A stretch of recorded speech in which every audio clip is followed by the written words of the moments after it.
কিয়ামতের ময়দানে জাহান্নামী পড়ে যখন জ্বলবি, ওই জাহান্নামে গিয়া পানির পিপাসায় আমি আল্লাহকেও ডাকবি, আমি আল্লাহকেও পাবি না। এ দুনিয়ার গাফিল মানুষ যারা জিকির করো না, আল্লাহকে ডাকো না, যার ঈমান নাই, ঈমান আছে আমল নাই, শোনো কিয়ামতের ময়দানে তোমার ছোট্ট একটা কষ্টের কথা বলি।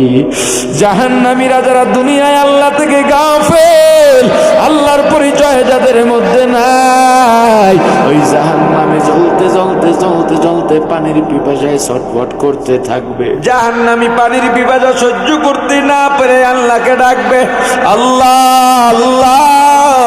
দুনিয়ায় একটা ডাক দিলে আল্লাহ 10 বার কমপক্ষে জবাব দিয়া দিতে। কুল্লু নাফসিন যায়িকাতুল মাউত, প্রত্যেক প্রাণীর মৃত্যুর স্বাদ গ্রহণ করতে হবে। এই পৃথিবী থেকে আমরা থাকার জন্য আসছি বলেন, আমাদের চলে যেতে হবে।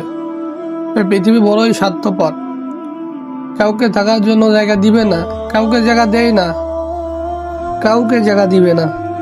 এই পৃথিবীতে কত বড় বড় ক্ষমতাওয়ালারা ছিল, কত টাকাওয়ালারা ছিল, কত পয়সাওয়ালা ছিল, কত দাপটওয়ালারা ছিল, কত সুন্দরী চেহারাওয়ালা নারীরা ছিল। আজকের আর ওই টাকাওয়ালা নাই, আজকের আর ওই ক্ষমতাওয়ালারা নাই, আজকের আর ওই সুন্দরী নারী নাই। আজকে তারা মাটির সাথে রেজা করতেছে, রেজা করতেছে, তারা আজকে নাই, দুনিয়াতে চলে গেছে। অতএব দোস্ত গো, বুজুর্গ, তুমি কোন দুনিয়ায় সামনে, তুমি কোন দুনিয়ায় রঙে রঙিন হয়ে গেলা যে তুমি আজকে নামাজকে ভুলে গেলা? তুমি কি একটাবারও কল্পনা করো নাই, তুমি কি একটাবারও চিন্তা করো নাই যে দুনিয়ার জন্য তুমি নামাজকে ছেড়ে দিচ্ছ, যে দুনিয়ার জন্য তুমি আল্লাহকে ছেড়ে দিচ্ছ, যে দুনিয়ার জন্য তুমি রাসূলকে ছেড়ে দিচ্ছ, সেই দুনিয়াই কিন্তু তোমাকে লাথি মেরে দুনিয়া থেকে বের করে দিবে। অতএব দোস্ত গো, বুজুর্গ আমার, এই দুনিয়া থেকে আমাদের সকলেরই বিদায় নেওয়া লাগবে। অতএব আমাদের আমল করা লাগবে কি লাগবে না?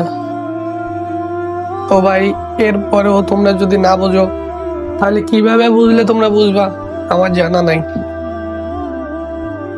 দোস্ত গো, ভাই ও বুজুর্গ, আশা করি সকলেই তোমরা আল্লাহর পথে ফিরে আসবে। আচ্ছা ভাইয়া, আমার ভিডিওটা কেমন হয়েছে একটু কমেন্ট বক্সে মতামতটা জানাবেন।